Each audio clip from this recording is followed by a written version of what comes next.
Swayam Prabha. Digital India. Educated India.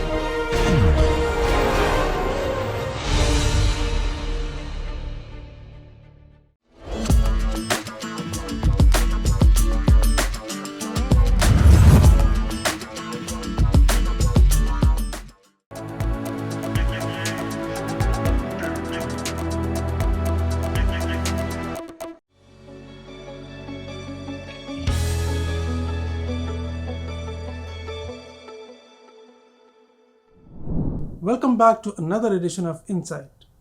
Today, Professor G.K. Aseri, Pro-Vice Chancellor, MIT University, Rajasthan, will help us explore the evolution of higher education in response to the changing landscape of careers and industries. In this episode, we'll look at how education has transformed over the years, shifting from traditional models to more flexible, skill-oriented learning. We'll dive into the emerging needs of new domains and how universities are adapting their study programs to equip students with future-ready skills. Education is the main precursor of any nation where we are preparing younger generation for future. And if you take any example from the history or from the present, the education is the backbone for the development. How we prepare our younger generation and what type of traits we inculcate our young generation, they will work and contribute accordingly. In higher education, people are coming for 5 years, 7 years for their graduation, post-graduation and maximum PhD and doctoral research. The role of school education is very important because they people are preparing a motherboard. The school teachers, support staff, administration, they prepare the kids' platform on which they prepare their future career, they prepare their life, and they contribute the nation's future. In the school, they spend 12 to 15 years. So hats off to the school teachers and the administrations for their quality, for their ethics, for their all good points, what they are inculcating on young generation.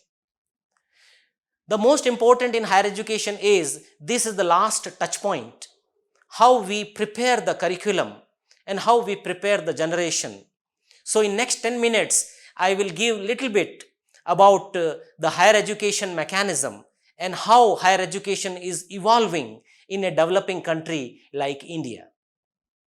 I have a small experience of 23 years in the academic administration. In the higher education, we need to prepare the program, the curriculum as per the need of nation and as per the need of the global platforms.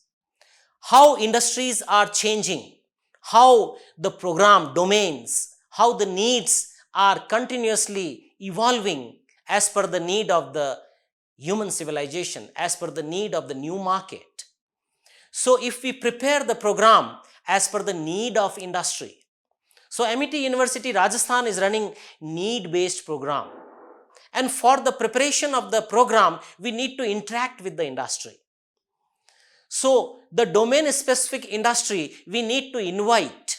We need to understand what they want, what type of the skills and what type of the young generation they require for their ongoing and the future forthcoming programs. So if we prepare the need-based program in the higher education, then definitely you will touch the final progression and the prepared students and the prepared generation will be finally work in the end user's hand, that is industry.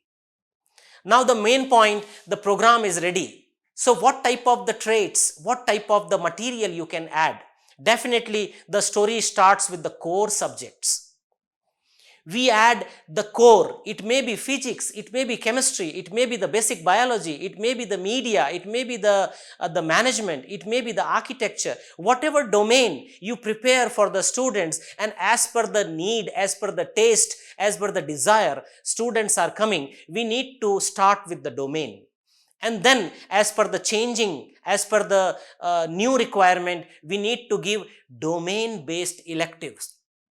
But now in the market, the multitasking, the more vibrant and the across domain and the beyond the domain expertise are required and expected from the younger generation. So, lot of value added courses are required.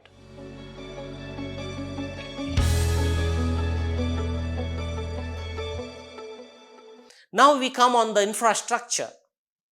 The infrastructure means the research ready faculty members. In the higher education, we recruit research ready faculties so that they can teach advanced courses. They can teach with the advanced R&D components. With the latest R&D component, faculty members are teaching in the classroom. So they provide advanced material with the case studies, with the research studies, and the mode of operandi in the class is also vibrant. Instead of taking regular board teaching, we make a vibrant environment in the class. We give different type of interactive teaching learning methodology in the courses. How? We give flipped class opportunity in the class. We provide the peer group teaching learning in the class, where students are preparing topics and they present in a group, so that besides the subject knowledge, they understand to work in a team.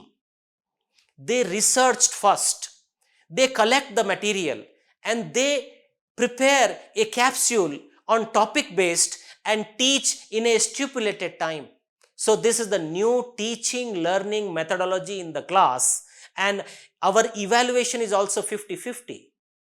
At the end of the semester, students give the exam for 50 marks only. And in the continuous semester, students' performance will be evaluated by these all components. So, the teaching methodology by the research ready faculty members, the doctorate research ready faculty members teach the advanced components. So, R&D is the one component. The teaching pedagogy is the second component. The third most important, which is the part of the infrastructure, is the state-of-art laboratories and work platforms. In the laboratories, we are keeping the high-end equipments, because now in these days where we are preparing the global leaders and we prepare the industry-ready students, then we need to give the exposure accordingly in the laboratories. So if you study in biology, if you take the architecture, if you take the journalism, if you take the management, if you take the hotel management or the design, fashion, pharmacy, physiotherapy, you take any subject, we need to give a high-end equipments facility, as well as we need to organize a lot of co-curricular activity where industry people are coming to the university and they interact with the student directly in the form of workshops, symposia, seminars. They train our student that what is future and how they are preparing today and what will be the future and exactly what type of skill they expect from the students, so that university faculty members, high-end equipments in the laboratory, and the younger generation, they work hand in hand in the laboratories and the working platforms, and we prepare industry-ready generations. Now see NEP. NEP 2020 is a good initiative of the government of India, where every state and the central government is implementing the same in the higher education system. It is also a very good comeback, and it is a reintroduction of the real traits what we were giving in the long back. When I was in the school and in the Rajasthan board, there were a particular segment for the skill enhancement course, whether stitching and carpentry, behavioral science courses, and lot many, where we train the student for the market, for the industry. In the NEP, really, in NEP structure, they provide this type of the exposure to the higher education, by which universities, colleges, they are preparing their program to ensure that skill development component, value addition component must be there.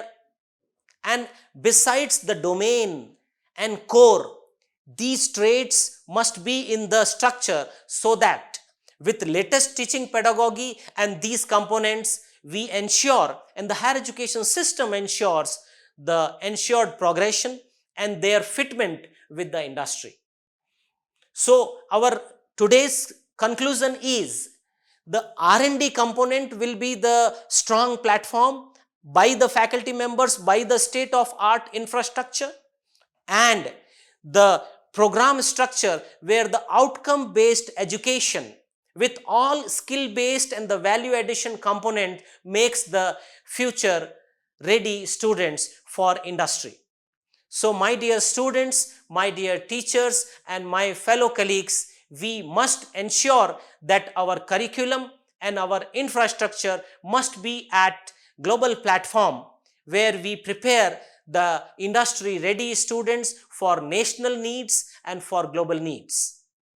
So this is the mission in the higher education and these are the requirements. So I think this is the perfect environment in the Indian ecosystem where foreign universities are also looking towards the India, that how India is growing, and this type of the preparedness and our assured platform will fulfill the dreams of the academicians and the dreams of the global leaders, that how we prepare the students and contribute the global development. Thank you very much. Namaskar.